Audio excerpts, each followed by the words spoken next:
Selamat pagi, Sapa Indonesia Pagi kembali untuk Anda. Dan kali ini informasi dalam Kompas Bisnis, ada sorotan dari Kementerian Perdagangan akan memberikan masa uji coba selama 3 sampai 4 bulan pasca penggabungan TikTok Shop dan Tokopedia.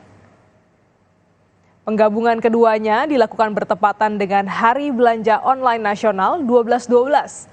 Menteri Perdagangan Zulkifli Hasan meminta para pedagang offline untuk ikut berkembang dalam ekosistem belanja online agar tak ketinggalan dengan pedagang lain.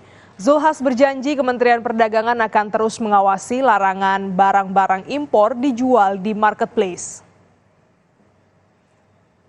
Barang yang akan dijual kalau makanan dia harus ada izin edar.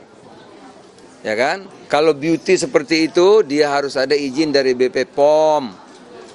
Gitu. Kalau dia elektronik harus ada layanan purna jual dan harus ada SNI. Ya kan? Kalau makanan harus ada sertifikat halal. Jadi nggak mungkin lagi langsung. Ya kan? Kemudian pos border udah nggak boleh, yang ada border periksa dulu melalui bea cukai. Jadi kalau dulu dari luar langsung ke rumah bisa. Karena nggak bisa lagi. Nah, ada yang boleh yang kita sebut positive list. Apa positive listnya? Cuma ada 4 macam yang boleh langsung.